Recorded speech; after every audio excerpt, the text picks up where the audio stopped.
My name is Esther, I'm 32 years old, and I need to tell you about the day my entire world collapsed, and how years later, justice found me in the most unexpected way. This is a story about control, betrayal, unconditional love, and the kind of redemption that only comes when you're willing to lose everything to find yourself. I grew up in a house where love had conditions attached to it like price tags.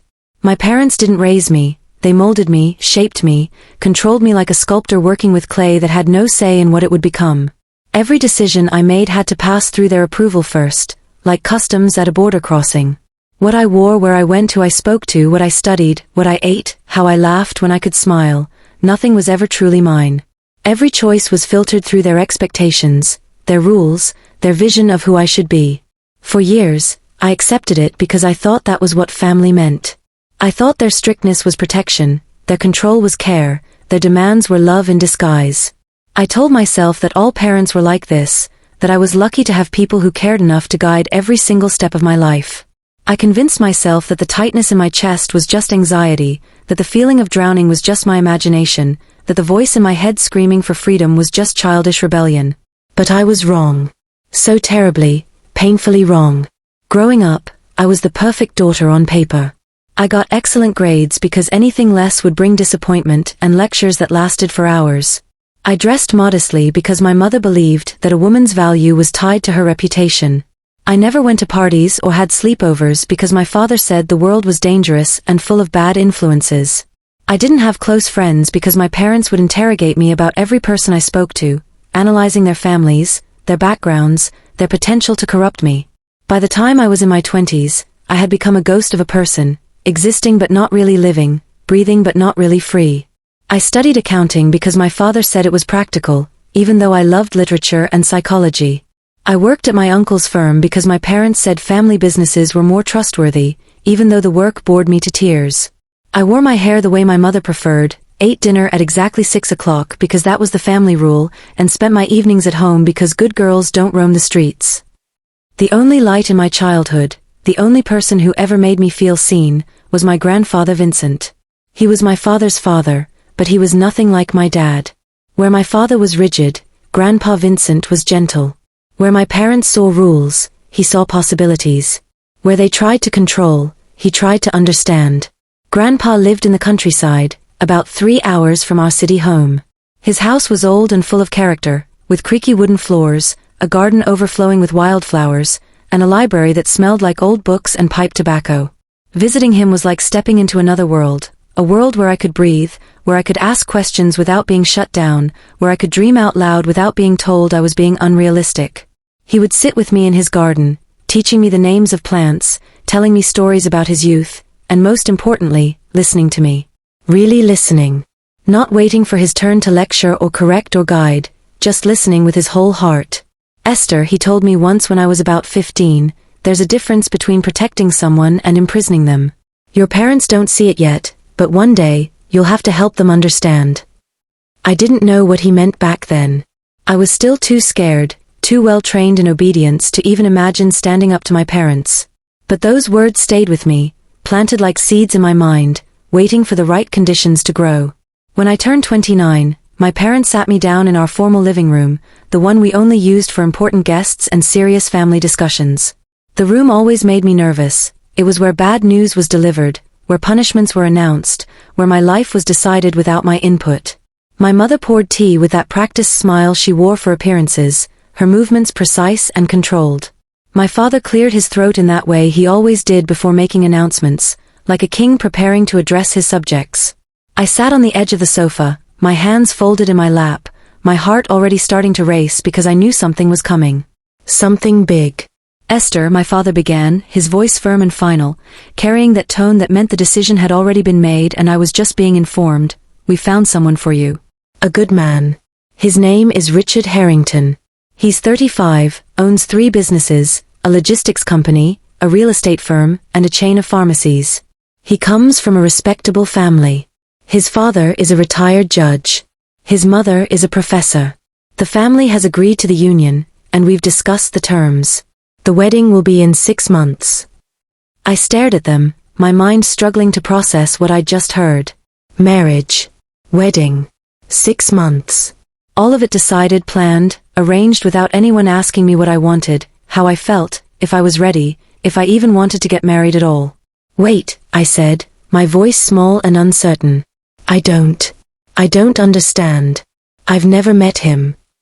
My mother set down her teacup with a delicate clink. You'll meet him next week. We've arranged dinner at the Continental Hotel. You'll have plenty of time to get to know each other before the wedding. But I don't want to marry someone I don't know, I said, my voice getting stronger, desperation starting to creep in. My father's eyebrows drew together in disapproval. Esther, don't be difficult. This is how these things are done. Your mother and I were introduced by our families, and we've had a successful marriage for over 30 years. Love comes after marriage, after commitment, after choosing to build a life together. Romance is for movies and foolish young people who don't understand real life. But shouldn't I have a choice? I asked, hearing the pleading in my own voice and hating it. Shouldn't I at least meet him first before you plan a wedding? You will meet him, my mother said, her patience clearly wearing thin. Next week, as we said. And you will be respectful, gracious, and appreciative. Do you understand? This man is a good catch, Esther. At your age, you should be grateful that someone of his caliber is interested. At my age. As if 29 was ancient, as if I was withering away, as if my value as a person was decreasing with every birthday. The words stung more than I wanted to admit. I'm not saying I won't meet him, I tried again, trying to find some middle ground, some way to make them understand. I just think we should slow down. 6 months is so soon, and I don't even know if we're compatible, if we want the same things, if. Compatibility comes from commitment, my father interrupted, his voice rising slightly. You young people think marriage is about feelings and butterflies in your stomach. It's not. It's about stability, family, responsibility, building a future. We have chosen well for you, Esther. Richard is exactly the kind of man who can provide for you, protect you, give you a good life. What more do you want? What more did I want? The question hung in the air, and for the first time in my life, I actually thought about it. What did I want? Not what they wanted for me, not what was expected or proper or practical, but what did I, Esther, actually want for my own life? I wanted to choose. I wanted to fall in love naturally, without arrangements and negotiations and terms being discussed like a business merger. I wanted to travel, to explore, to figure out who I was outside of this house and these rules. I wanted to pursue writing, to go back to school for psychology, to work with young women who felt as trapped as I did. I wanted to make mistakes and learn from them, to have adventures, to live a life that was authentically mine. But I couldn't say any of that. Not yet. I wasn't strong enough yet. Can I have some time to think about it? I asked weakly. My mother's face hardened. There's nothing to think about. The decision has been made.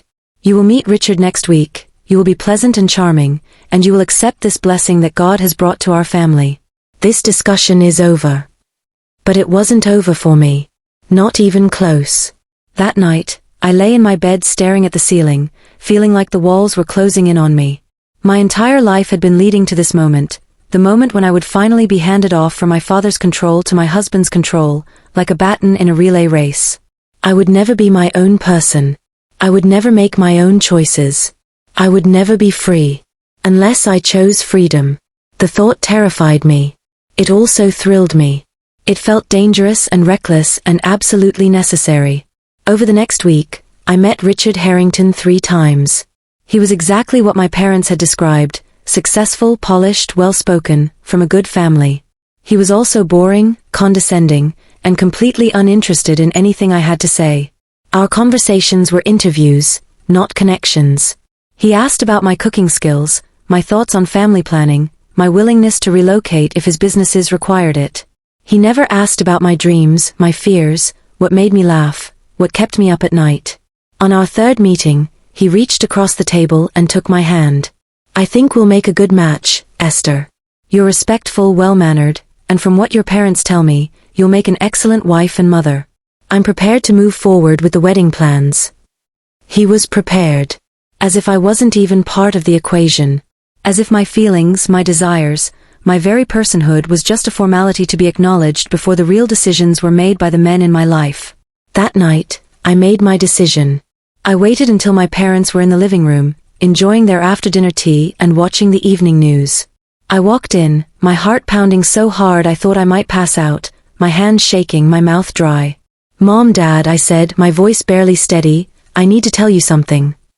They looked up, mildly annoyed at the interruption.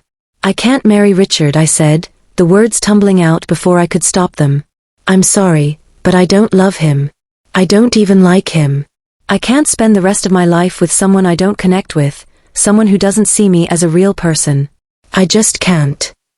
The silence that followed was absolutely suffocating, thick and heavy like smoke filling the room. My mother's face went pale, her hand freezing midway to her teacup. My father's face slowly turned red, his jaw clenching, a vein starting to throb in his temple. "What did you just say?" he asked, his voice deadly calm in that way that always preceded an explosion. "I said I can't marry him, Dad. I'm sorry. I've tried to imagine it, I've tried to convince myself it's the right thing, but I can't do it. I need to choose my own path. I need to." The slap came so fast I didn't see it coming. My head snapped to the side, my cheek burning with pain, tears instantly springing to my eyes. But worse than the physical pain was the look in my father's eyes when I turned back to face him. It wasn't anger anymore. It was pure, undiluted disgust, as if I had transformed into something repulsive right before his eyes. "You ungrateful, selfish, foolish girl," he spat, each word like a knife. "After everything we've done for you. Everything we've sacrificed. The money we've spent on your education, the food we've put on your plate, the roof we've kept over your head. We've given you everything, and this is how you repay us? With disobedience? With disrespect? With this rebellion." "I'm not trying to disrespect you," I said, my voice breaking, tears streaming down my face. "I'm just trying to have a say in my own life. I'm trying to be honest about what I want, what I feel." "What you want?" My mother stood up now, her voice shrill and harsh. "What you want means nothing, Esther. Nothing. Do you think life is about what you want? Do you think you can just do whatever you feel like doing and ignore your responsibilities, your duty to this family?" "I have a duty to myself too," I said, finding some courage I didn't know I had. "I'm a person, not just your daughter. I have dreams, feelings, desires." "Selfish desires," my father roared, standing up so violently his chair tipped backward. "That's all this is. Pure selfishness. You think you know better than us?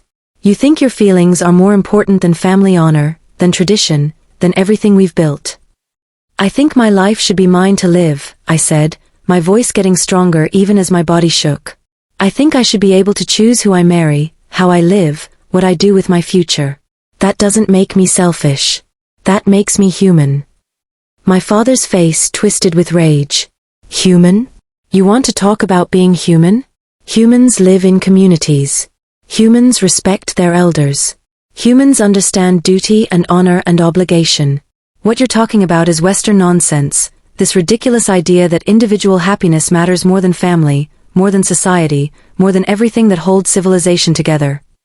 "I'm not saying family doesn't matter," I tried to explain, desperate for them to understand. "I'm just saying I should matter too. My happiness should matter too. My choices should." "Your choices." My mother laughed, but it was a bitter, cruel sound. "Your choices have been terrible from the start. When we let you choose, you chose worthless friends who led you astray. You chose impractical subjects to study. You chose to be difficult and stubborn and argumentative. This is exactly why we make decisions for you, Esther. Because your judgment is flawed. Because you don't understand what's good for you." "Maybe my judgment would be better if you'd ever let me practice it," I shot back, surprising myself with my boldness. "Maybe I'd know how to make good decisions if you'd ever let me make any decisions at all." My father took a step toward me, his fists clenched at his sides, and for a moment I thought he might hit me again. Instead he pointed toward the door, his hand shaking with fury. "Get out," he said, his voice low and final. "Get out of this house right now." "Dad, please." "I said get out," he roared. "You are no longer my daughter. You are no longer part of this family. Either you agree to this marriage right now, this instant, or you leave this house and you never come back. Choose." I looked at my mother, desperately hoping she would intervene, that maternal instinct would kick in, that she would remember I was her child, her daughter. Someone she had carried in her womb and nursed and raised. But she just stood there, her arms crossed, her face cold and closed off. "You heard your father," she said flatly. "Choose. The marriage or the door. Family or your selfish pride." My heart felt like it was being ripped apart. This was my family, the only family I'd ever known. These were the people who were supposed to love me unconditionally, protect me, support me. How had it come to this? How had asking for basic autonomy turned into this nightmare? But even through the pain and fear, I knew I couldn't back down. Because if I gave in now, if I let them force me into this marriage, I would lose myself completely. I would become a hollow shell, going through the motions of a life that wasn't mine, slowly dying inside while wearing a smile for appearances. "I can't," I whispered, tears streaming down my face. "I'm sorry, but I can't marry him. I can't live a lie. I can't." "Then get out," my father said coldly. "Get out now. Pack your things and get out of my house." I don't remember walking up the stairs. I don't remember opening my bedroom door or pulling my old suitcase from the closet. I felt like I was moving through water, everything slow and surreal and impossible. My hands shook as I threw clothes into the bag, not even choosing carefully, just grabbing whatever was closest. Underwear, jeans, shirts, a sweater, my toothbrush, my phone charger. My mother appeared in the doorway, not to help or comfort, but to supervise. To make sure I didn't take anything that belonged to the family. She watched me with cold, evaluating eyes, like I was a thief being monitored. As I zipped up my suitcase, I looked around my room one last time. The walls were covered with certificates and awards from school, evidence of my obedience, my performance, my success at being what they wanted me to be. But there was nothing there that showed who I really was. No posters of my favorite bands, no photographs of friends, no journals filled with my thoughts. The room was as empty of personality as I had been empty of freedom. Then I saw it, the framed photograph on my nightstand. Grandpa Vincent, taken about a year before he died. He was standing in his garden, smiling at the camera, looking gentle and kind and full of wisdom. I grabbed it, clutching it to my chest. "That stays here," my mother said sharply, reaching for it. "No," I said, holding it tighter. "It's all I have of him. Please, Mom. Please let me have this." "You have nothing," she hissed. "You chose to have nothing. That photograph is family property." But I wouldn't let go. I held onto it with desperate strength, and finally she made a disgusted sound and stepped back. "Fine. Take it. Take your precious memories and your pride and see how far they get you in the real world." I carried my suitcase down the stairs, the photograph tucked under my arm. My father was waiting at the front door, and when he saw me, he grabbed my suitcase from my hand and walked outside. I followed, my legs feeling like they might give out at any moment. He threw the suitcase onto the driveway with such force that it popped open, my clothes spilling out onto the concrete. Some of my underwear tumbled into a puddle. He didn't care. He just looked at me with utter contempt. "Go," he said. "Go live with your pride and your choices. See how long you last out there without us, without our support, without our protection. You'll come crawling back, Esther. They always do. And when you do, when you realize how foolish you've been, the door will be locked. You will not be welcome here. You will not be family. You will be nothing." My mother appeared behind him, and I waited, hoped, prayed for some sign of hesitation, some crack in her armor, some tiny indication that she still loved me somewhere beneath all that anger and disappointment. "Go live with your pride," she said, echoing his words. "See how far it gets you." And then the door slammed shut with a finality that echoed through my entire body. I stood there in the dark alone, with my suitcase lying open on the ground, my clothes getting wet from the puddle, the photograph of Grandpa Vincent still clutched in my hands. Neighbors' lights were on, they'd probably heard the shouting, witnessed my humiliation. But no one came out. No one offered help. Everyone minded their own business. I knelt down and started gathering my scattered clothes, stuffing them back into the suitcase, my tears falling onto the wet fabric. My hands were shaking so badly I could barely zip the bag closed. When I finally managed it, I stood up, looked back at the house one last time, the house I'd grown up in, the house that was supposed to be my home, and I walked away. I had nowhere to go. I had about $500 in my purse, barely enough for a few nights in the cheapest motel. I had no friends to call because my parents had never let me develop real friendships. I had no other family who would risk my parents' anger by taking me in. I was truly, completely alone. I walked for what felt like hours, dragging my suitcase behind me, the wheels catching on cracks in the sidewalk, my arm aching from carrying the photograph. Finally, I found a small motel near the bus station, the kind of place with flickering neon signs and hourly rates. The man at the desk barely looked at me as I paid for 3 nights, the maximum I could afford. The room was tiny and smelled like cigarette smoke and industrial cleaner.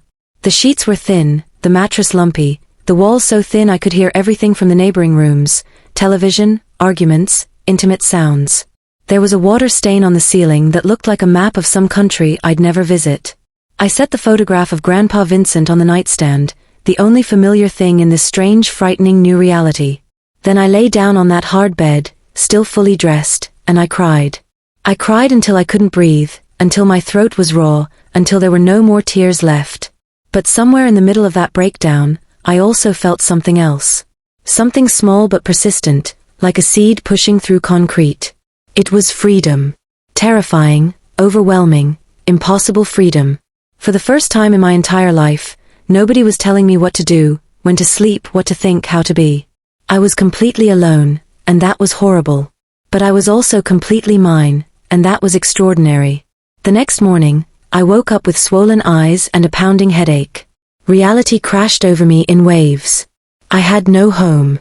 No job. I'd been working at my uncle's firm, and obviously I couldn't go back there now. No money beyond what little I'd brought. No plan. But I couldn't give up. Giving up meant going back, and going back meant disappearing completely. I spent that first day walking around the city, looking for help-wanted signs in shop windows. By evening, I'd found work at a small bakery called Sweet Haven. The owner, Mrs. Lawson, was a round, cheerful woman with flour permanently dusted in her hair. She took one look at me, exhausted, desperate, clearly running from something, and said, "You start tomorrow morning. 5 a.m. Don't be late." I could have kissed her. The work was hard, harder than anything I'd ever done. I kneaded dough until my arms ached, stood on my feet for 10-hour shifts, burned my hands on hot pans, cleaned industrial ovens, and dealt with impatient customers before I'd had my morning coffee. My first paycheck was barely enough to cover rent at a tiny room I'd found in a shared apartment with 2 other girls. But it was honest work. It was my work. And nobody could take that away from me. The apartment was a world away from my parents' house.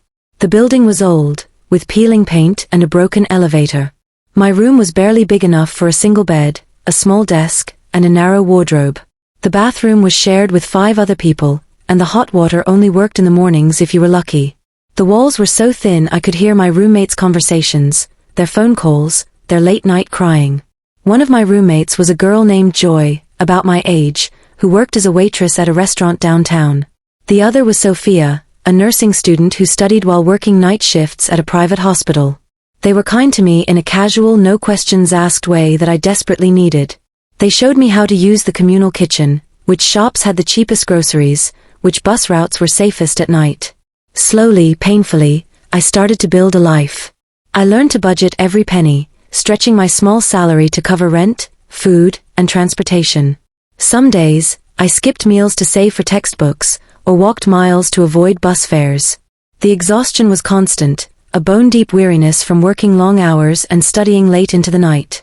But there was also a sense of accomplishment in every small victory, paying my rent on time, cooking my own meals, deciding my own schedule. I enrolled in evening classes at a local community college, determined to finish the degree I'd always wanted, psychology. My parents had forced me into accounting, but now I could choose. The classes were challenging in ways that made me feel alive. I delved into topics like human behavior, mental health, and personal development, seeing reflections of my own life in every lecture. I studied late into the night, sometimes falling asleep over my textbooks, but I didn't care. I was finally learning what I wanted to learn, becoming who I wanted to be. The loneliness was still crushing though. I had no family to call on holidays, no one to share good news with, no safety net if things went wrong. I saw other students talking about family dinners, going home for weekends, borrowing money from parents when rent was tight. I had none of that. I was truly on my own. There were nights when the isolation felt like a physical weight, pressing down until I could barely breathe. I'd stare at the ceiling, wondering if I'd made a terrible mistake, if freedom was worth this endless solitude. Some nights, I would look at Grandpa Vincent's photograph and remember his words, "One day, the truth will defend you better than your tears ever could." I didn't understand what he meant, but holding on to those words gave me strength when I felt like giving up. It became my mantra, whispered in moments of doubt, reminding me that there was purpose in my pain. One particularly difficult evening, about 6 months after I'd left home, I had a breakdown in my tiny room. I was exhausted from a double shift at the bakery, stressed about upcoming exams, and desperately lonely. I sat on my bed, looking at the photograph, and whispered, "Grandpa, I hope you were right. I hope the truth really will defend me someday. Because right now, I feel completely defenseless." The tears came then, hot and unrelenting, but so did a quiet resolve. I wiped my face, picked up my textbook, and kept going. The first year was brutal. I lived on instant noodles and cheap bread, wore the same 3 outfits on rotation, walked everywhere to save bus fare. I got sick once with a flu that knocked me out for days, and I had to work through it because I couldn't afford to miss a shift. The fever made every task feel like climbing a mountain, but I pushed through, hiding my symptoms with smiles and coffee.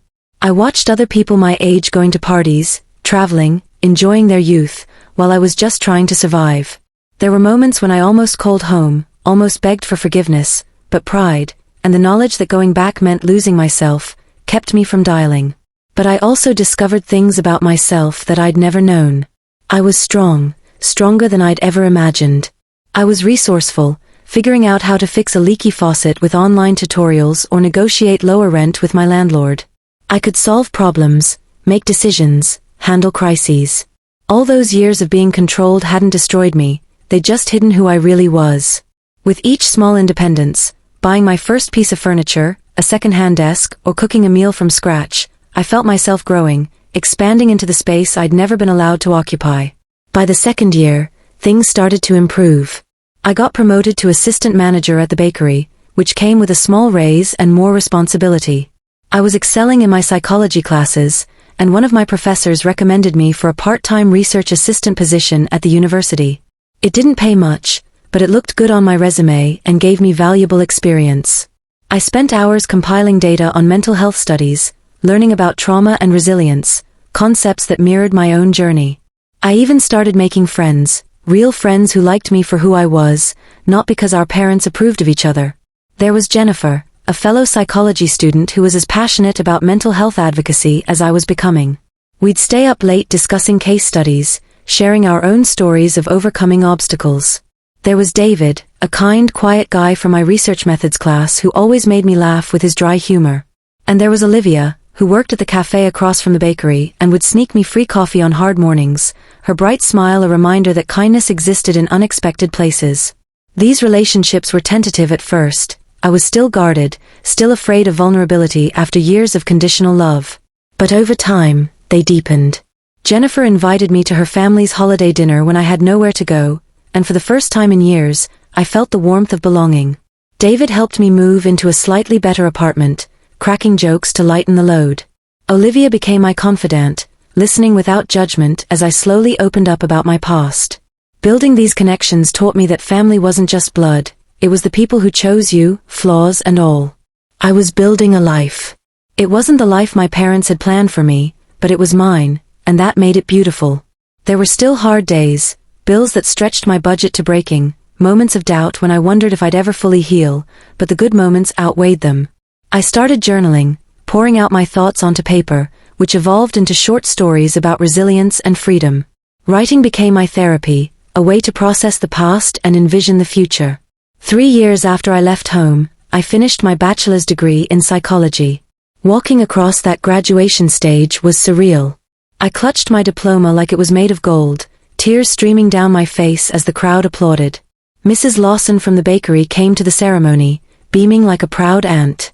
So did Joy and Sophia, cheering wildly. Jennifer and her family were there too, holding signs with my name. David surprised me with flowers afterward, his quiet support meaning more than words. As my name was called, I thought about my parents. I wondered if they knew I'd graduated, if they cared, if they ever thought about me at all. Part of me wanted them. Wanted them to see that I'd made it despite everything. But mostly, I was just proud of myself. I had done this. Me. Alone.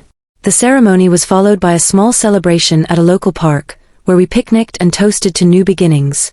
It wasn't lavish, but it was genuine, surrounded by people who celebrated me for me. After graduation, I got a job as an administrative coordinator at a non-profit organization that worked with at-risk youth. It wasn't exactly what I dreamed of, but it was meaningful work, helping coordinate programs for teens facing family conflicts and mental health issues.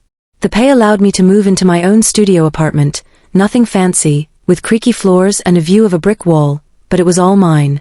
I decorated it with thrift store finds, plants from Grandpa's garden memories, and books that inspired me. Life was far from perfect, but it was good. I was free. I was independent. I was becoming the person I was always meant to be. I volunteered at a local shelter on weekends, using my psychology knowledge to support women escaping controlling environments.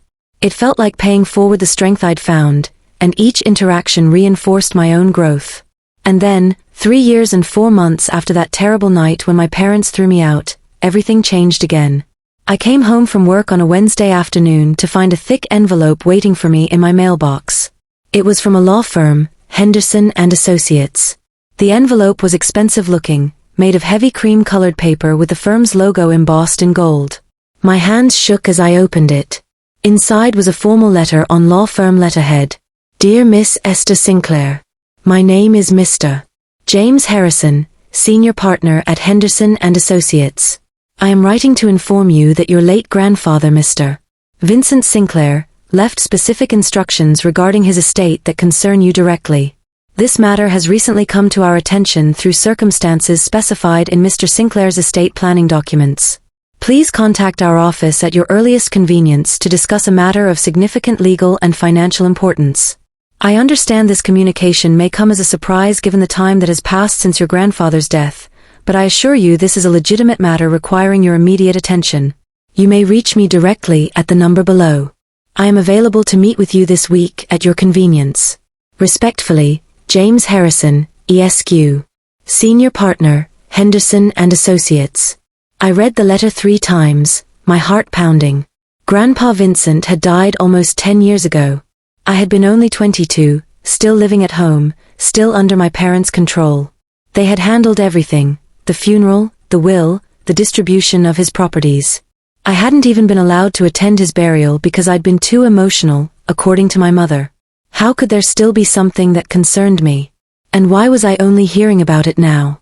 The questions swirled, mixing with a strange hope that Grandpa had left me something, a message perhaps, or a token of his love. With trembling fingers, I pulled out my phone and dialed the number. A professional receptionist answered on the second ring. Henderson and Associates, how may I direct your call? Hello, my name is Esther Sinclair. I received a letter from Mr. Harrison about my grandfather's estate. He said I should call. Oh yes, Miss Sinclair. Mr. Harrison has been expecting your call. Please hold while I transfer you. Classical music played for about 30 seconds before a deep, warm voice came on the line. Miss Sinclair? This is James Harrison. Thank you for calling so promptly. I imagine my letter came as quite a surprise. That's putting it mildly, I said, trying to keep my voice steady. My grandfather died almost 10 years ago. I don't understand how there could be anything about his estate that still concerns me. I understand your confusion. This is indeed an unusual situation. Would it be possible for you to come to my office? This is a matter that's best discussed in person, and there are documents I need to show you. Can you at least tell me what this is about? He paused, and I heard papers rustling. Miss Sinclair, did you know your grandfather personally? Were you close to him? Tears immediately sprang to my eyes. Yes. He was the only person in my family who ever really saw me, who ever really loved me. Then you should know that he never stopped thinking about you, and he never stopped trying to protect you. Can you come to my office tomorrow? I promise you, this will be worth your time. Something in his voice made me trust him. Yes. What time? Would 10 a.m. work for you? I'll be there. That night, I couldn't sleep. Questions raced through my mind. What had Grandpa left for me? Why had it taken so long to come to light? Did my parents know about this? What would they do when they found out? I paced my small apartment, replaying memories of Grandpa, his stories, his laughter, his quiet wisdom. It felt like he was reaching out from the past, offering a lifeline I didn't know I still needed. I took Grandpa Vincent's photograph from my nightstand and looked at his kind, gentle face. "What did you do, Grandpa?" I whispered. "What secret have you been keeping all these years?" The next morning, I called in sick to work, something I almost never did. I put on my best outfit, a simple navy dress I'd bought for job interviews, and took the bus to the address on the letter. Henderson and Associates was located in a gleaming high-rise in the business district, the kind of building where important people made important decisions. The lobby had marble floors, modern art on the walls, and a waterfall feature that probably cost more than my annual salary. I felt completely out of place in my budget dress and worn shoes, but the receptionist smiled warmly and directed me to the 14th floor. Mr. Harrison's office was a corner suite with floor-to-ceiling windows overlooking the city. He was an older man, probably in his 60s, with silver hair, kind blue eyes, and an expensive suit that fit perfectly. He stood when I entered and came around his desk to shake my hand. "Miss Sinclair, thank you so much for coming. Please, sit down. Would you like some tea? Coffee? Water?" "Water would be great," I said, my throat suddenly dry. He poured me a glass from a pitcher on his desk, then settled into his chair with a manila folder in front of him. "I'm sure you have many questions," he began. "Let me start by explaining how I came to contact you. Your grandfather, Vincent Sinclair, was a client of this firm for over 30 years. I handled his estate planning personally. When he passed away 10 years ago, we executed his primary will according to his instructions. However, your grandfather had also created a secondary set of documents that were to remain sealed unless certain specific conditions were met." "What conditions?" I asked, leaning forward, my curiosity piqued despite the nervousness. "That you had been wronged by your family in the way he feared you might be," Mr. Harrison said gently. "Your grandfather was a very perceptive man, Miss Sinclair. He loved his son, your father, but he also saw his son's flaws clearly. He worried about the control your parents exercised over you. He worried about what might happen if you ever tried to assert your independence." Tears were already forming in my eyes. He knew. He saw what they were doing to me. He did. And he wanted to protect you, but he couldn't do it while he was alive without causing a family war. So he did it another way. He created a failsafe, a plan that would activate only if his fears came true. He even set up discreet ways for me to monitor the family situation without interfering, through old friends and associates who kept an eye on things from afar. Mr. Harrison opened the folder and pulled out a sealed envelope. My name was written on it in Grandpa's familiar handwriting, and beneath it, a message that made my heart stop. "To Esther, when the world turns its back on you, this will turn the world around." My hands shook as I reached for the envelope. Mr. Harrison handed it to me gently, then stood up. "I'll give you a moment of privacy to read that. Take all the time you need." He left the office, closing the door softly behind him. I sat there alone with my grandfather's words, almost afraid to break the seal. Finally, with trembling fingers, I opened it. Inside was a letter, several pages long, written in Grandpa's careful script. I could almost hear his voice as I read. "My dearest Esther, if you are reading this, then my worst fears have come true. Your parents have rejected you for choosing your own path, for having the courage to be yourself. I am heartbroken that I could not prevent this, but I am not surprised. Your father is my son, and I love him, but I have watched him become someone I barely recognize, someone who values control over love, tradition over compassion, obedience over authenticity. I have tried, Esther.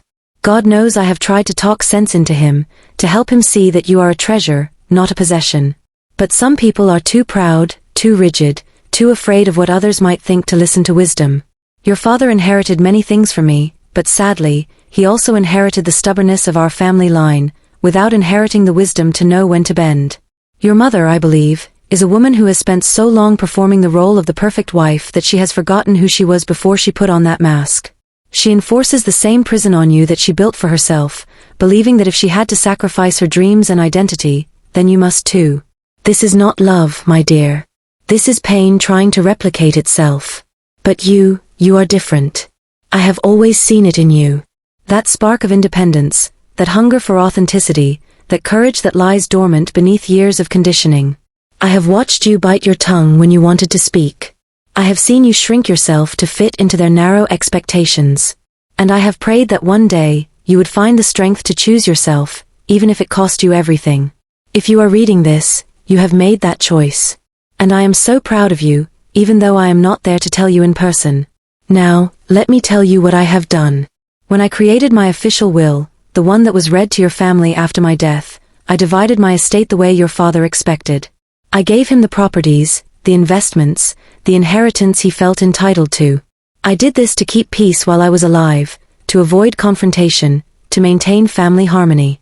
But I also created this second will, a private, legally binding document that reveals my true intentions. This second will was designed to remain hidden unless you needed it, unless you had been wronged in the way I feared you might be. Mr. Harrison, the lawyer who gave you this letter, has been monitoring the situation as per my instructions.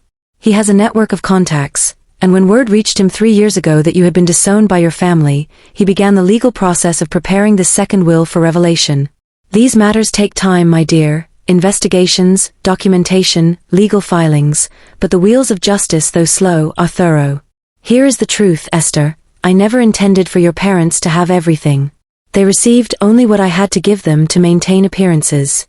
The heart of my estate, my true legacy, has always been meant for you. In this second will, which Mr. Harrison will show you, I have left you 60% of my total estate.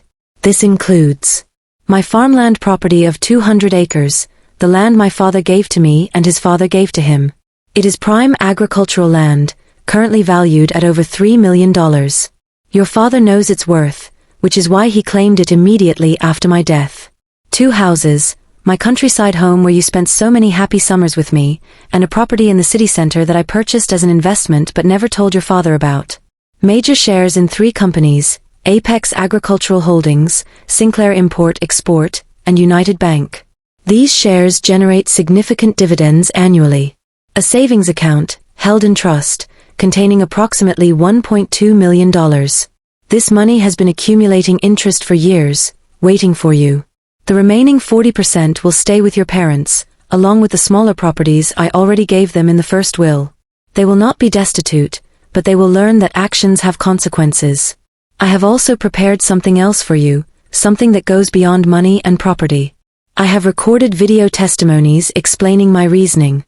I have gathered written statements from people who witnessed your parents' treatment of you. I have documented conversations I had with your father where I tried to convince him to loosen his grip on your life. All of this evidence has been compiled and sealed, ready to support the validity of this second will if anyone challenges it. And they will challenge it, Esther. Your parents will not accept this easily. They will claim I was not in my right mind. They will say you manipulated me. They will fight with every legal weapon they have. But you will win, because the truth is on your side. And as I told you once, the truth will defend you better than your tears ever could. I want you to understand something important. This inheritance is not charity. It is not a rescue. It is what you have always deserved, recognition, respect, and the means to build the life you choose. You have earned this not through obedience or performance, but through the courage to be yourself despite overwhelming pressure to be someone else. Use this inheritance wisely, my dear. Use it to build something meaningful. Use it to help others who have been cast out and forgotten. Use it to prove that love, real love, is more powerful than control ever could be. I wish I could be there to see the woman you become. I wish I could sit with you in my garden one more time and hear about your dreams. But even though I am gone, please know that I am proud of you. I have always been proud of you.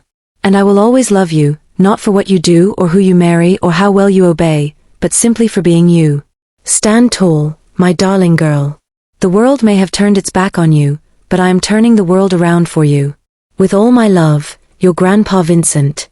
P.S. Do you remember that little brass key I gave you before I died?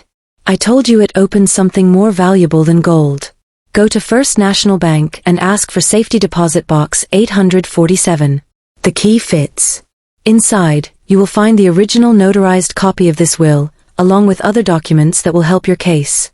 I gave you the only key for a reason. I wanted to make sure that when the time came, you and only you would have access to the truth. By the time I finished reading, I was sobbing so hard I could barely see the paper. The letter felt like a hug from beyond the grave, every word wrapping around the wounds I'd carried for years. Mr. Harrison must have heard me crying because he knocked softly before entering. "Miss Sinclair," he said gently. "Are you all right?" He knew, I choked out. He knew everything. He saw everything. And he still loved me.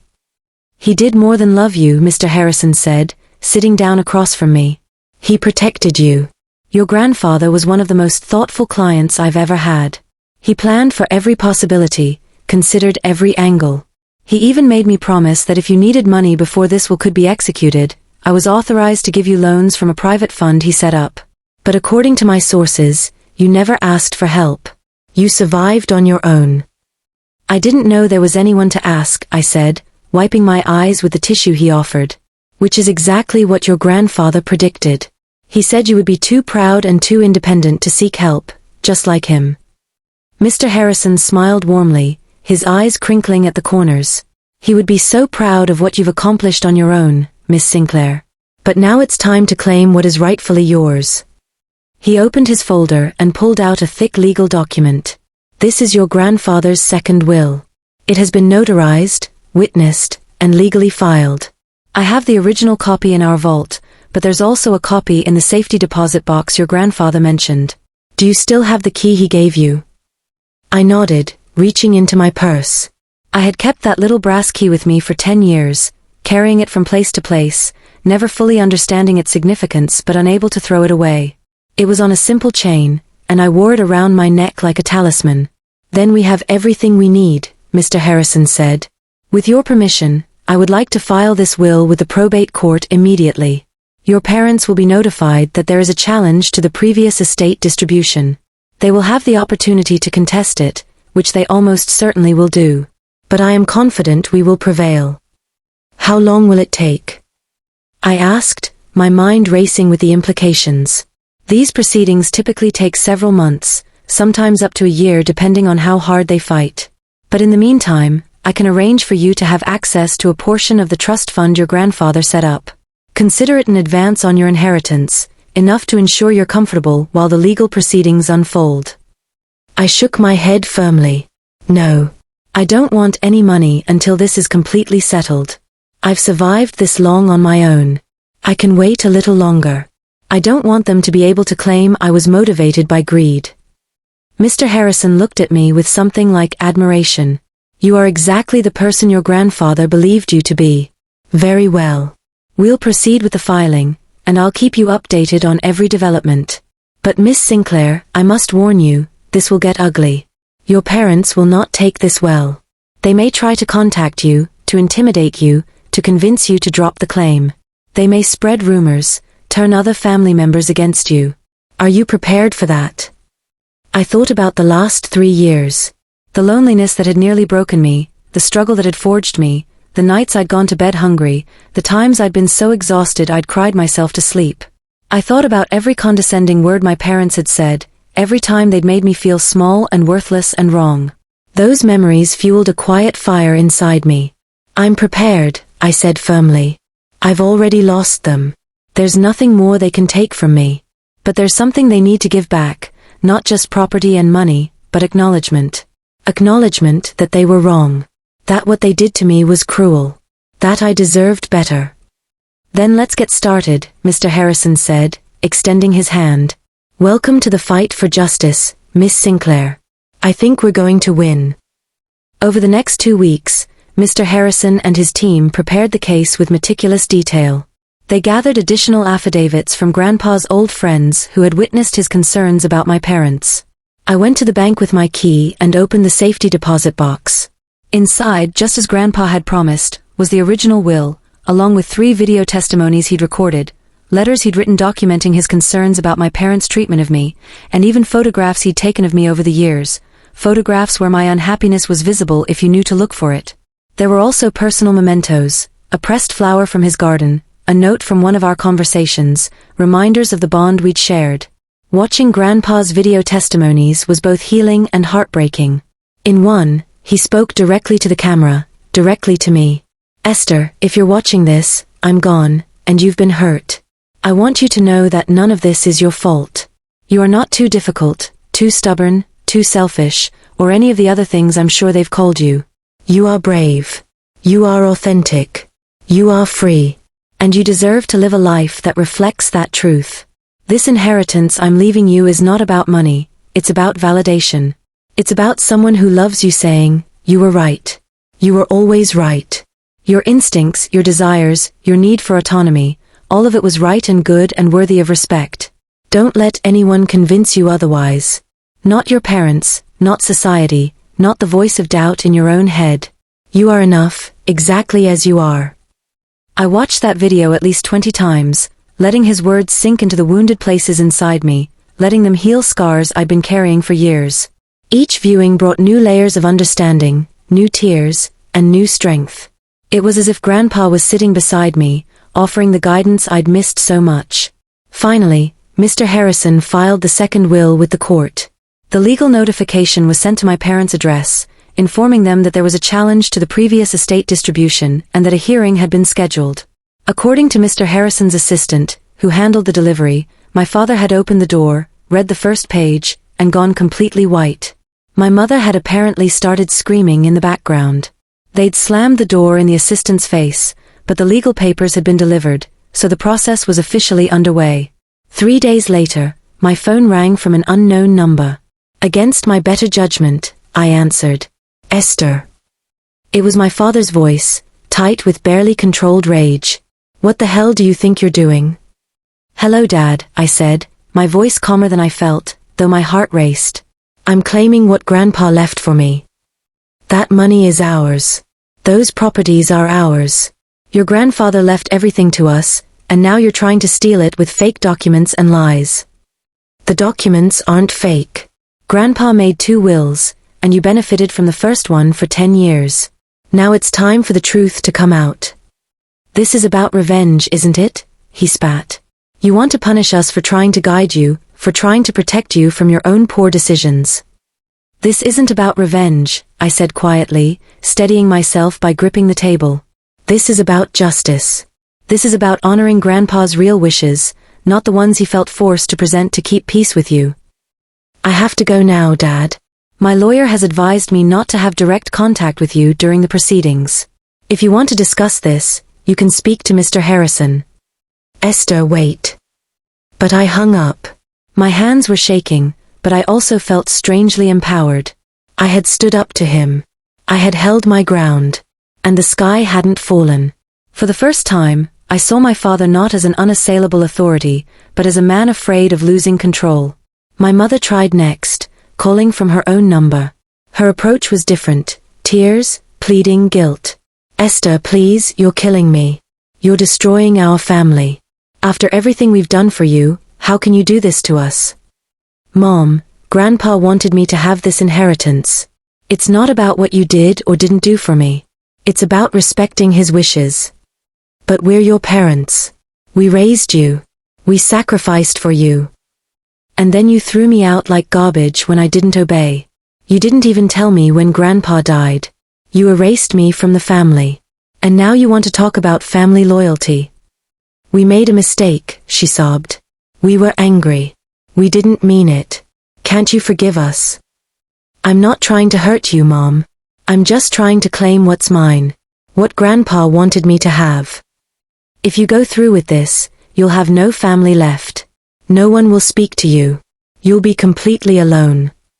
I've been alone for 3 years, I said softly. I've learned to survive it. And I've learned that being alone is better than being controlled. She hung up crying, and I sat in my apartment feeling exhausted but also liberated.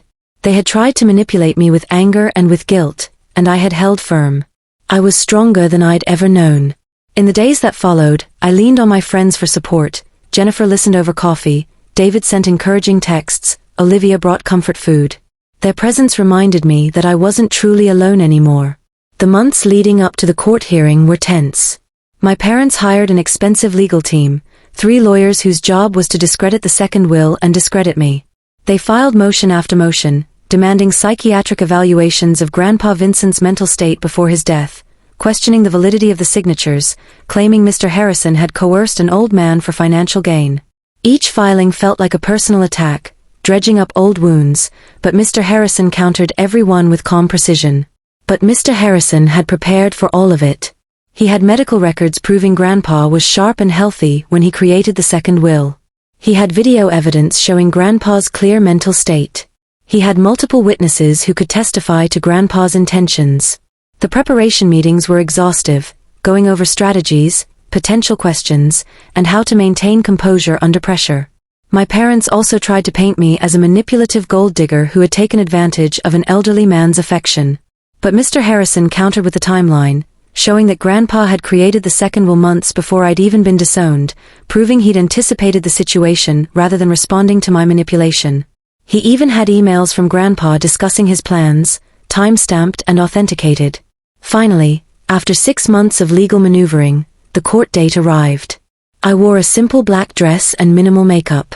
I wanted to look respectful, serious, credible.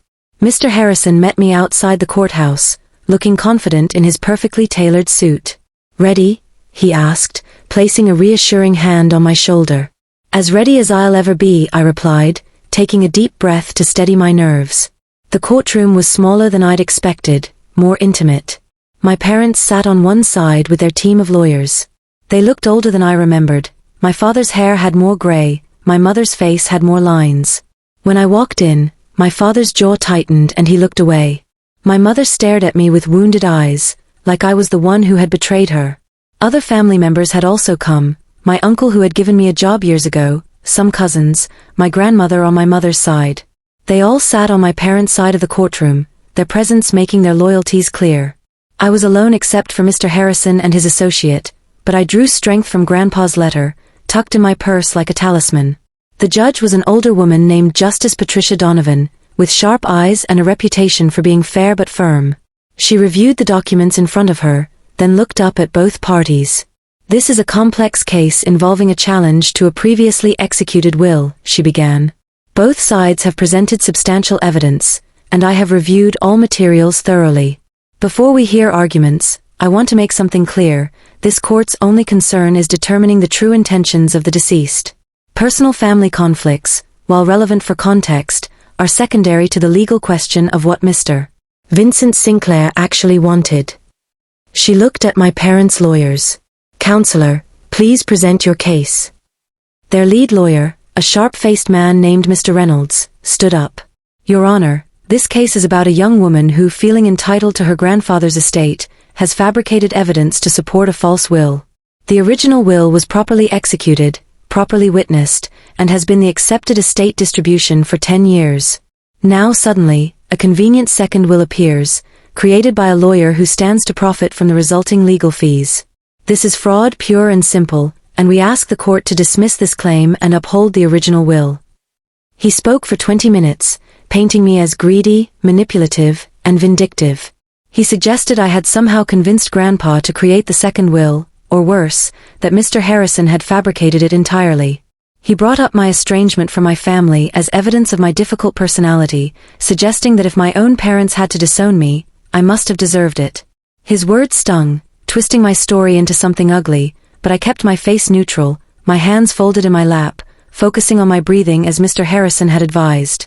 When Mr. Reynolds finally sat down, Justice Donovan turned to us. "Mr. Harrison?" Mr. Harrison stood, calm and confident. "Your Honor, the defense would have you believe this is a case about greed and manipulation. It is not.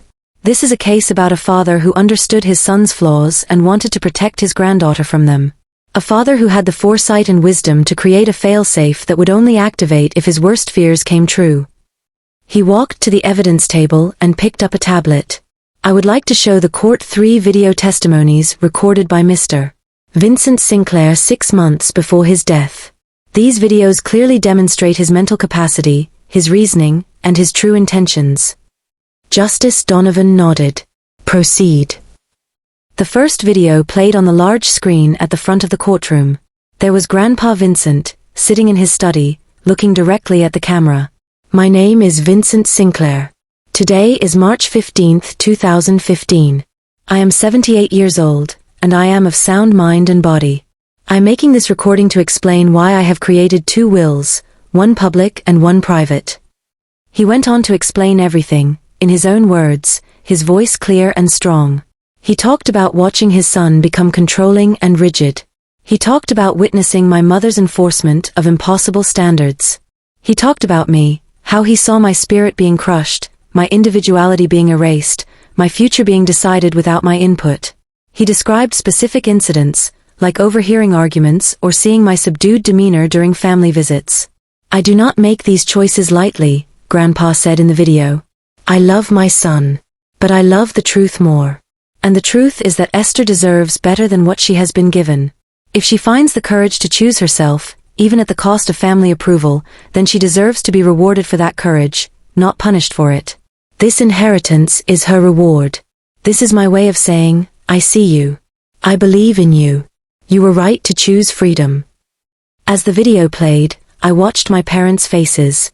My mother was crying silently, tears streaming down her cheeks, her hands twisting a tissue. My father sat rigid, his jaw clenched so tight I could see the muscles working. When Grandpa's voice filled the courtroom saying, to my son and his wife, if you are hearing this, it means you threw Esther away for choosing her own path. That means you have lost my respect and my trust. My father finally broke. His shoulders sagged, and he put his face in his hands, a quiet sob escaping. The second video showed Grandpa at the hospital where his doctor confirmed his mental acuity just weeks before the second will was created.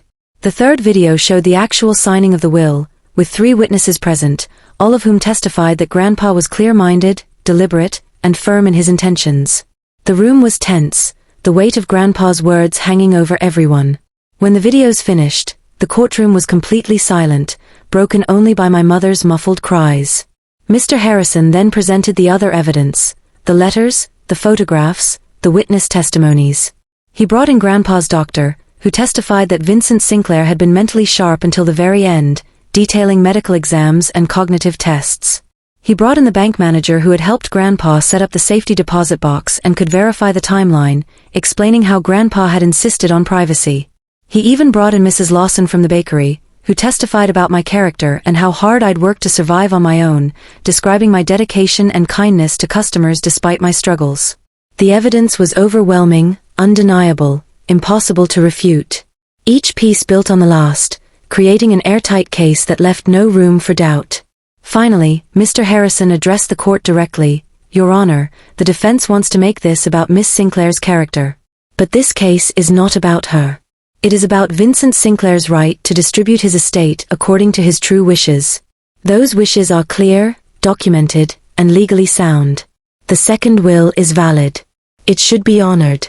And Esther Sinclair should receive what her grandfather wanted her to have, not just property and money, but validation, recognition, and the means to build a free life.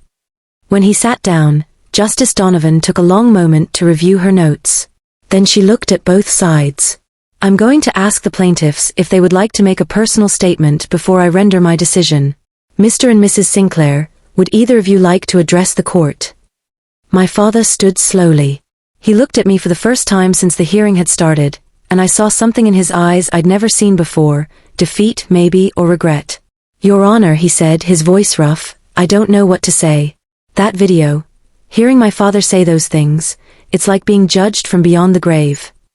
Perhaps because you deserve to be judged, Justice Donovan said quietly, her tone measured but pointed.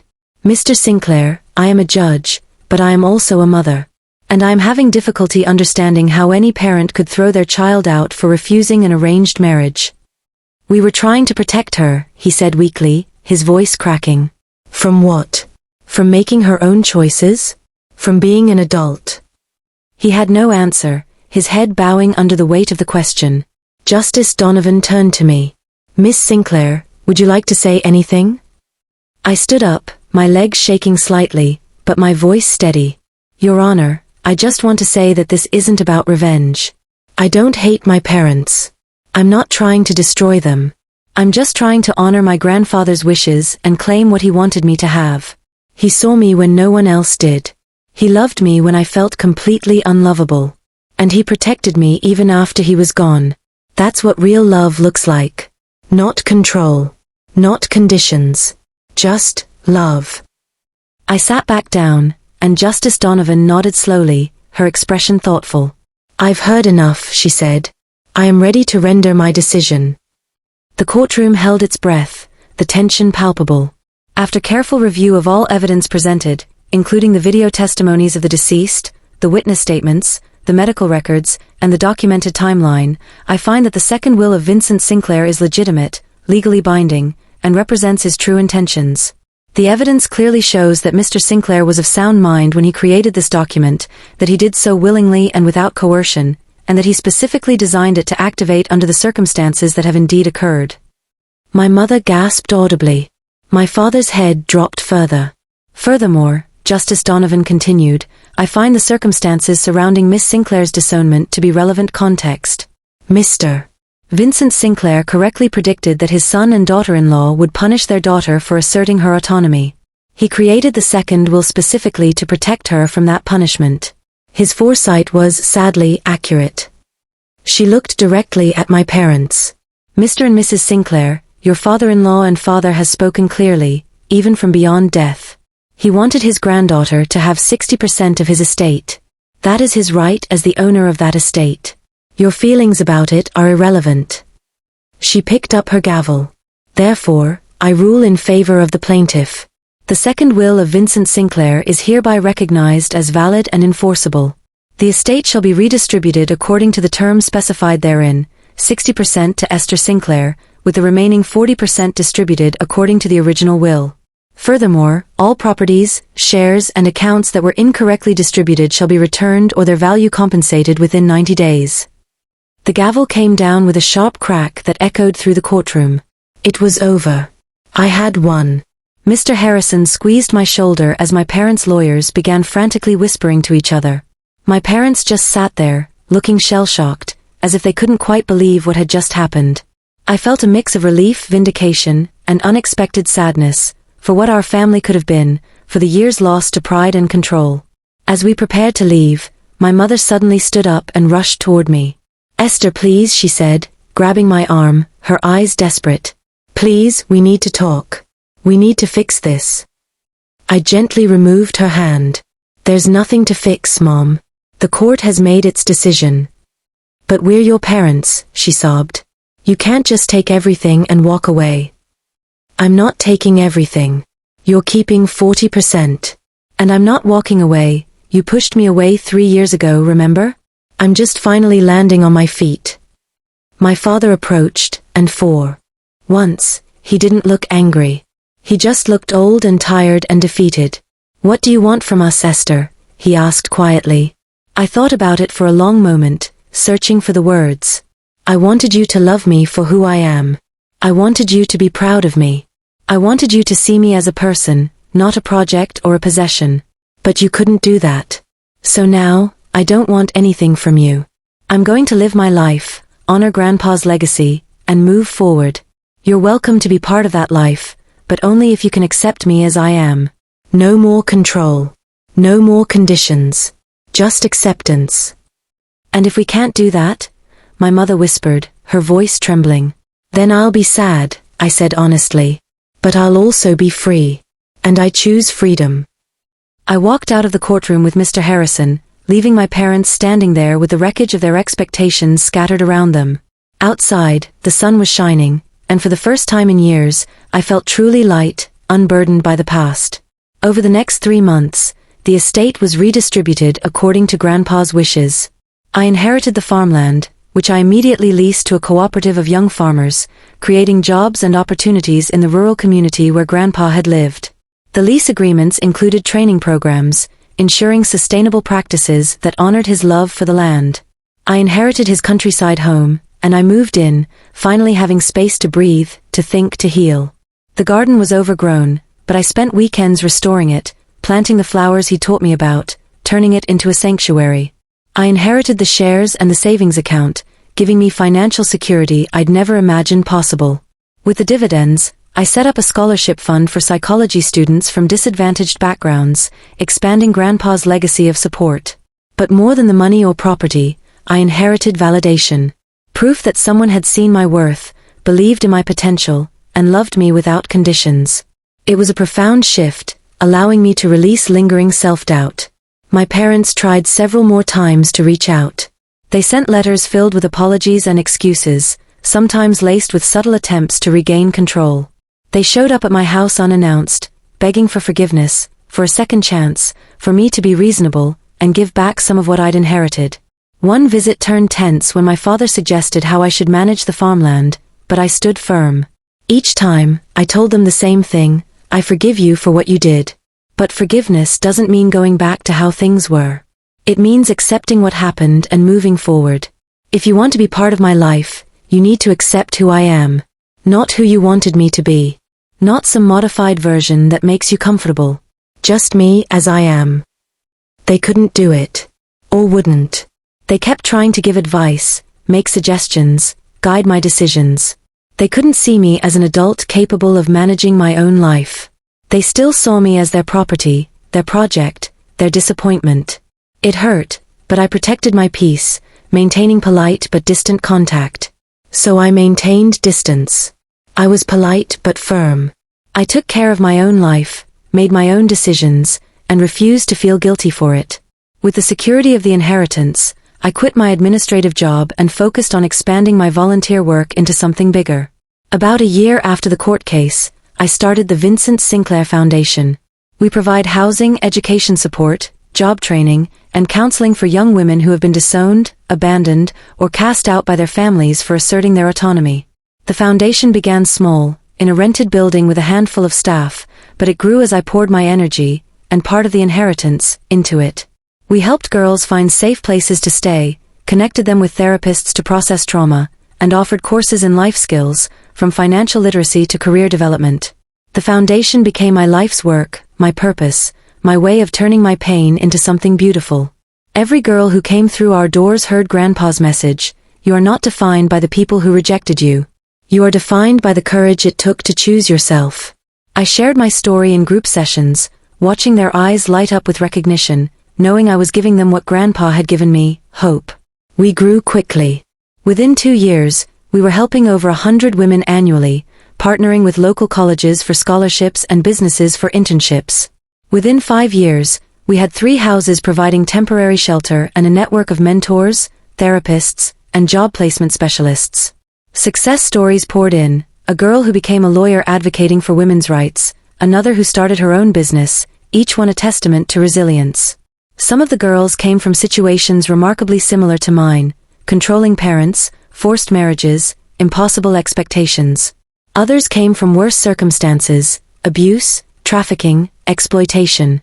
But they all shared one thing: they had chosen freedom over safety, authenticity over approval, themselves over everyone else's expectations.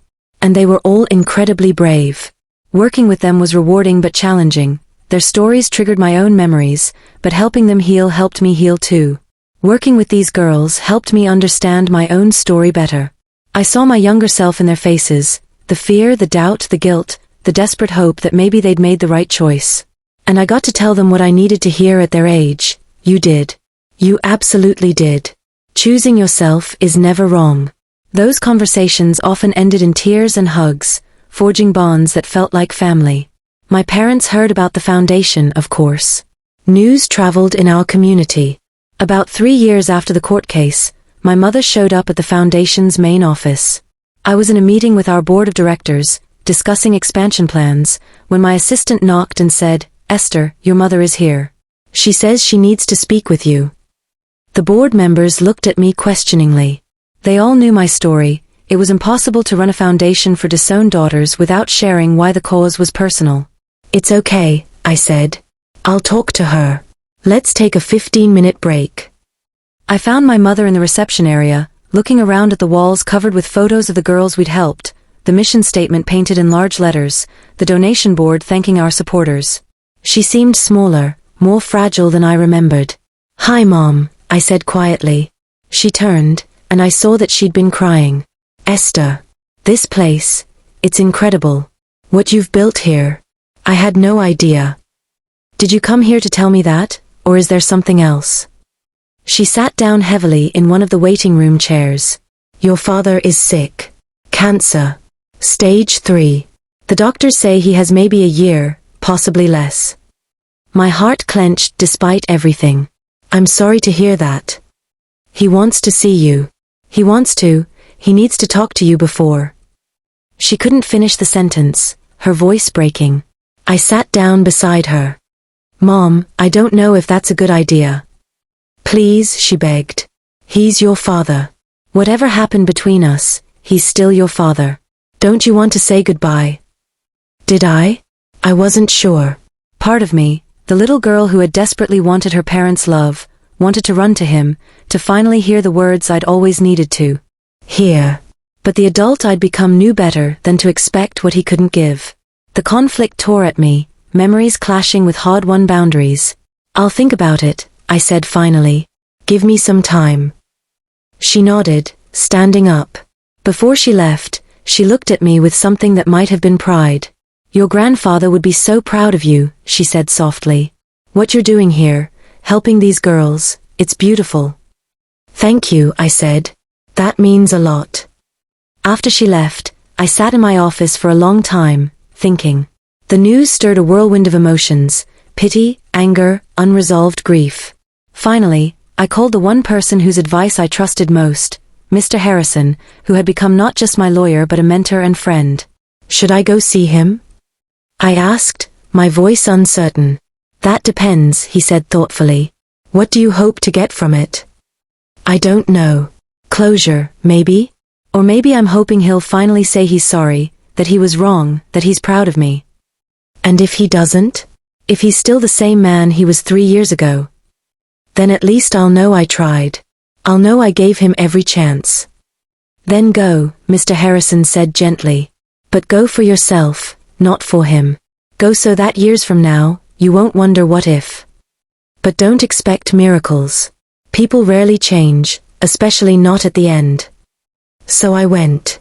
My parents' house looked the same as it had the night they threw me out. Same gate, same garden, same imposing facade that had always felt more like a prison than a home. I stood outside for a few minutes, gathering my courage, memories flooding back like a tide. Finally, I rang the doorbell. My mother answered, her face a mixture of relief and anxiety. Esther. Thank you for coming. He's in the bedroom. She led me upstairs to my parents' room. My father was in bed, propped up by pillows, looking thin and frail in a way that shocked me. Cancer had aged him 10 years in the space of months, his once imposing frame reduced to skin and bones. I'll leave you two alone, my mother said, closing the door softly. My father looked at me, and for a long moment, we just stared at each other, two people who shared blood but had become strangers. You came, he said finally, his voice weaker than I remembered, raspy from treatments. Mom said you wanted to see me. He nodded slowly. I did. I need to. There are things I need to say. I pulled a chair close to the bed and sat down, waiting, my hands clasped to hide their trembling. I was wrong, he said, and those 3 words hung in the air like a miracle. About everything. About controlling you, about the marriage, about throwing you out. I was wrong, and I'm sorry. Tears immediately sprang to my eyes. These were the words I'd waited my whole life to hear, delivered in a voice broken by illness but sincere. Your grandfather knew it, he continued. He tried to tell me, but I was too proud to listen. I thought I was protecting you, guiding you, preparing you for life. But really, I was just trying to control you because I was afraid. Afraid of what? I asked, my voice soft. Afraid of losing you. Afraid of you making mistakes. Afraid of what people would think if my daughter didn't fit the mold. Afraid of not being needed anymore. He coughed, a harsh, rattling sound, and I poured him some water from the pitcher by his bed. After he drank, he continued, I watched what this foundation you built is doing. I read about it online. I saw the interviews you gave. And I realized that you became exactly who you were meant to be, not despite me, but in spite of me. You didn't need my control or my guidance. You needed my support, my trust, my unconditional love. And I failed to give you any of those things. Dad. My voice broke, emotions surging. "Let me finish," he said, raising a weak hand. "Please. I don't have much time, and I need to say this. When I watched your grandfather's video in that courtroom, when I heard him say he'd lost respect for me, it broke something inside. My own father, telling the world that I'd failed as a man, as a parent, as a human being. And the worst part was, he was right." He reached for my hand, and after a moment's hesitation, I let him take it. His grip was weak, his skin papery and cold, but the gesture bridged years of distance. "I don't expect you to forgive me," he said. "I don't deserve it. I threw away the best thing in my life because I was too stubborn and too proud to admit I was wrong. I sacrificed my daughter on the altar of my ego. And now I'm dying, and all I can think about is how I wasted the time I had with you. How I never really knew you because I was too busy trying to remake you in my image." Tears were streaming down both our faces now, the room filled with the quiet sounds of shared grief. "I am proud of you, Esther," he said, his voice barely a whisper. "I am so proud of the woman you've become. Your strength, your compassion, your resilience, you got none of that from me. That's all you. And I'm sorry I never told you that before. I'm sorry I never saw it before. I just wanted you to see me," I sobbed. "That's all I ever wanted. Not your control or your rules or your plans for my life. Just to be seen for who I actually was." "I see you now," he said. "And you're magnificent. I just wish I hadn't wasted so many years being blind." We sat there for a long time, holding hands, crying together for all the lost years, all the wasted opportunities, all the pain that could have been avoided if only he'd learned to love without controlling. In that moment, I glimpsed the man he could have been, the vulnerable father beneath the rigid exterior. "Can I ask you something?" he said eventually, his breathing labored. "Of course." "Do you think you could ever, not forgive me, I don't deserve that, but maybe remember me as more than just the man who hurt you? Remember that I loved you, even if I didn't know how to show it properly?" I thought about that question carefully. I thought about the little girl I'd been, desperate for his approval. I thought about the young woman I'd become, learning to live without it. And I thought about the person I was now, strong enough to hold space for complexity, for nuance, for the truth that people can love us and hurt us at the same time. "I'll remember all of it," I said finally. "The good and the bad. The love and the hurt. Because that's the truth, isn't it?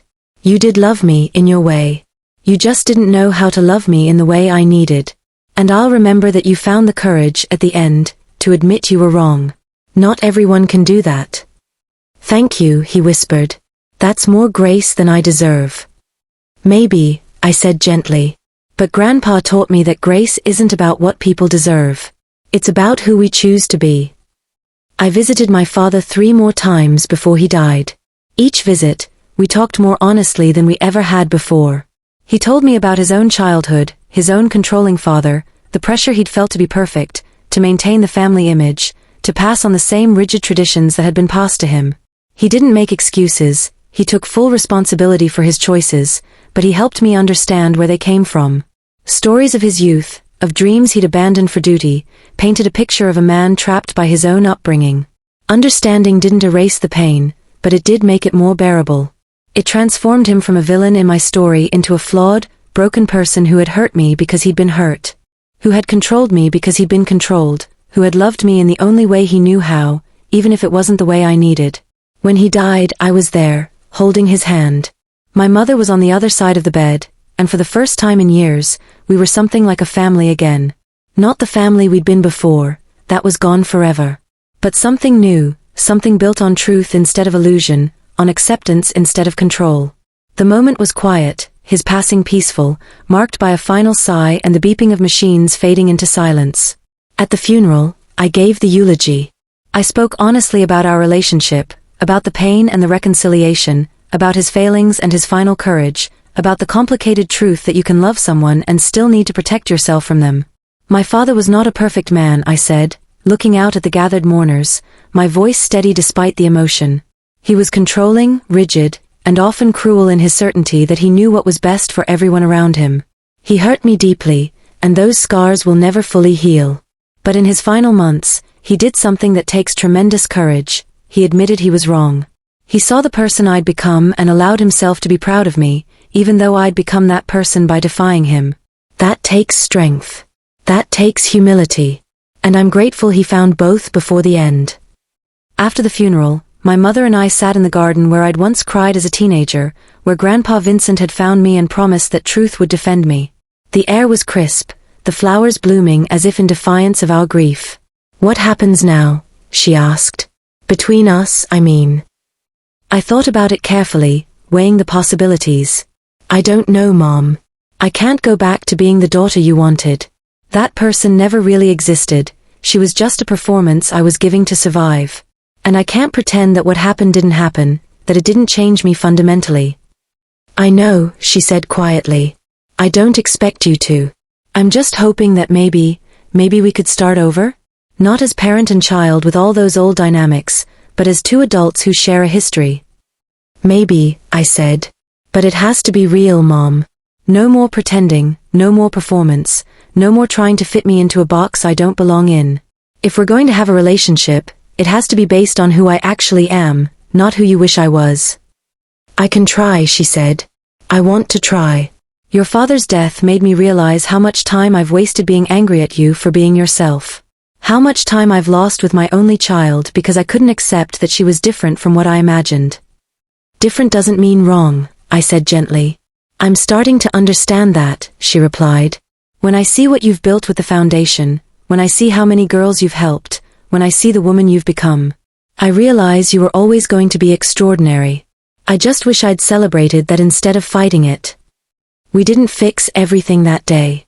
Healing from decades of control and conditional love doesn't happen in one conversation. But it was a start. A fragile, tentative, honest start. We hugged awkwardly, a first step toward rebuilding. Over the next year, my mother and I slowly built a new relationship. She started volunteering at the foundation, working with the mothers of the girls we helped, teaching them how to love their daughters without controlling them, how to support without smothering, how to let go without losing connection. At first, she was hesitant, but as she listened to the stories, she began to see parallels to her own life. She shared her regrets in group sessions, becoming a bridge for reconciliation where possible. It was healing for both of us. She got to see firsthand the damage that controlling parenting caused, and it prompted her own therapy journey. And I got to see her grow, change, and become more than the role she'd played for so long. She would never be the mother I'd needed as a child, but she was becoming the mother I could have a relationship with as an adult. We had coffee dates, shared books, and navigated awkward but genuine conversations about the past. 5 years after Grandpa's will was executed, the foundation was thriving beyond my wildest dreams. We'd helped over 500 young women rebuild their lives. We'd expanded to 3 cities, with dedicated centers offering comprehensive support. We'd started scholarship programs, job training initiatives, and family mediation services. We'd even begun working internationally, connecting with organizations in other countries that helped girls escaping forced marriages and family control. Partnerships with global NGOs amplified our reach, sharing best practices and resources. I was invited to speak at conferences about family dynamics, autonomy, and the courage to choose yourself. I published a book about my experiences, titled The Truth Will Defend You, a story of family, freedom, and finding yourself. It became a bestseller, and I started receiving letters from people all over the world who saw themselves in my story. Letters that moved me to tears, reinforcing the impact of sharing vulnerability. But the most meaningful moments weren't the public ones. They were the quiet conversations with girls who came to the foundation broken and afraid, and watching them slowly transform into confident, self-assured women. They were the updates I received years later, photos of their graduations, their weddings, to partners they chose, their children, their careers, their joy.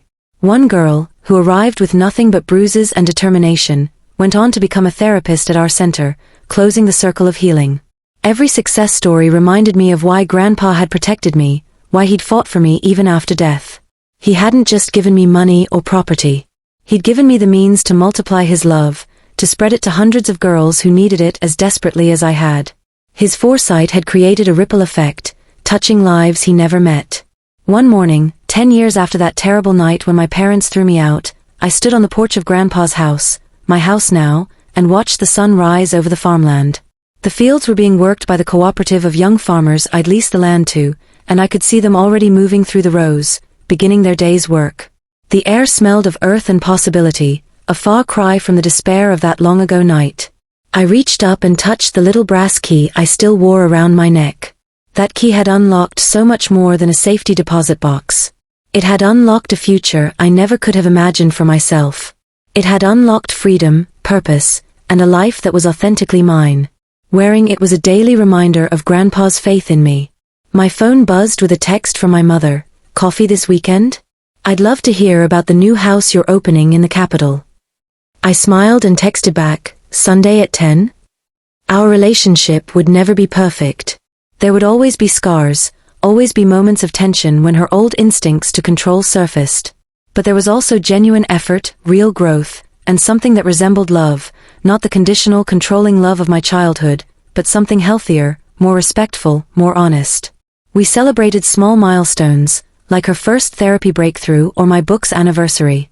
Inside the house, my laptop was open to a draft of my second book, this one focused on helping parents understand how to support their children's autonomy while maintaining connection. It was dedicated to my mother, who had found the courage to change even after years of rigidity, and to all the parents who were willing to learn a better way. Writing it was cathartic, blending research with personal anecdotes, offering tools I'd wished my parents had. But the first book, the story of my journey, that one was dedicated to Grandpa Vincent, with a simple inscription. For Grandpa, who saw me when I was invisible, loved me when I felt unlovable, and protected me even after he was gone. You were right, the truth defended me better than my tears ever could. Thank you for believing in the woman I could become, even when I couldn't see her yet. This is your legacy, multiplied 1,000-fold. I thought about Richard Harrington sometimes, the man my parents had wanted me to marry. I'd heard through mutual acquaintances that he was on his third wife now, each one younger than the last, each one expected to be silent, obedient, decorative. I felt nothing but pity for him and gratitude that I'd escaped that fate. Dodging that bullet had been the catalyst for everything good in my life. I thought about all the versions of myself I could have been, the obedient wife, performing happiness while dying inside. The bitter daughter, consumed by resentment and unable to move forward. The broken woman, destroyed by rejection and unable to rebuild. But instead I was this, the founder of an organization that changed lives. The author of books that gave people hope. The daughter who had chosen freedom and found it. The woman who had been thrown away and had landed on her feet, not just survived, but thrived.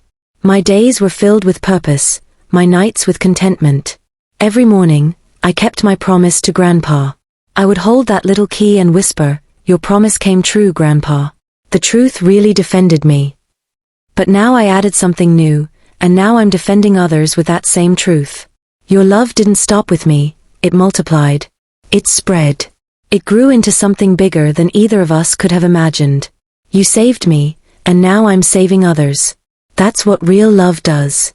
It doesn't just rescue, it transforms. It doesn't just protect, it empowers. It doesn't just help one person, it creates ripples that spread farther than we can see. I looked at his photograph, the one that had been with me through everything, through that terrible night, through the shabby motel, through the tiny apartment, through the courtroom, and finally to this beautiful house filled with light and possibility. It sat on the mantel, surrounded by mementos from the foundation, thank you notes, photos of graduates, symbols of lives changed. Thank you, Grandpa, I whispered. Thank you for seeing me. Thank you for believing in me. Thank you for giving me not just an inheritance, but a legacy. Thank you for teaching me that real love sets people free instead of holding them captive. Thank you for showing me that sometimes the bravest thing you can do is choose yourself, even when everyone else is telling you you're wrong.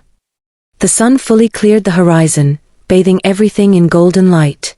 Somewhere in the fields, I heard the farmers calling to each other, starting another day of work on land that had been loved, then protected, then passed on to me so I could use it for good. Somewhere in the city, girls were waking up in the foundation's houses, maybe for the first time in months feeling safe enough to plan for a future instead of just surviving the present. Their laughter and conversations echoed in my mind, a chorus of hope. Somewhere, my mother was probably having her morning tea, maybe thinking about our weekend coffee date, maybe proud of who I'd become even if she still struggled with how I'd gotten here. And somewhere in whatever comes after this life, I hoped Grandpa Vincent was watching, smiling that gentle smile of his, satisfied that his plan had worked exactly as he'd intended. He had wanted to turn the world around for me when it turned its back. And he'd done exactly that. Not just by giving me money or property, but by giving me validation, recognition, and proof that someone had seen my worth even when I couldn't see it myself. That was the real inheritance. Not the farmland or the houses or the shares or the money, though those things had certainly helped. The real inheritance was the message embedded in every document, every video, every carefully planned detail. You are worthy. You are valuable. You are worth protecting. You are worth fighting for. Your autonomy matters. Your choices matter. You matter. That message had saved my life. And now, through the foundation, through my books, through every girl I helped and every story I told, I was passing that message on. That was what inheritance really meant. Not just passing down property, but passing down values. Not just leaving behind money, but leaving behind a legacy of love that grows and multiplies with each person it touches. I took one last look at the sunrise, then went inside to start my day. I had a board meeting at 10, a counseling session with a new girl at noon, and an interview with a journalist writing about the foundation in the afternoon. It was going to be a full day. A good day. A day lived on my own terms, according to my own values, in pursuit of my own purpose.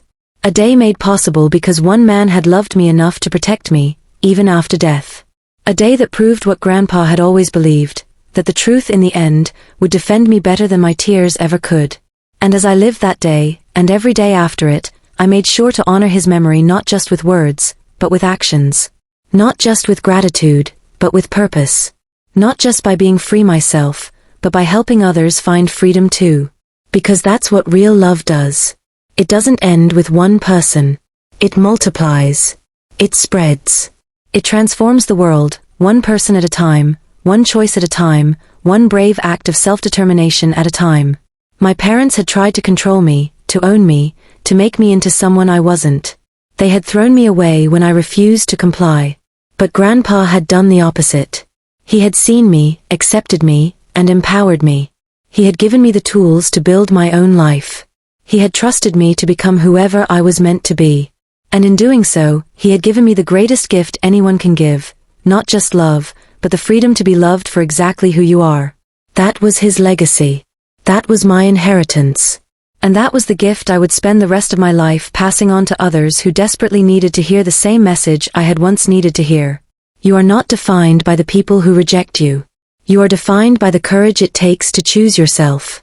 And that courage, that choice, that freedom, those are worth more than any amount of gold. Please like, comment, and share. If this is your first time watching my video, don't forget to subscribe to my channel so you'll be notified whenever I post a new story.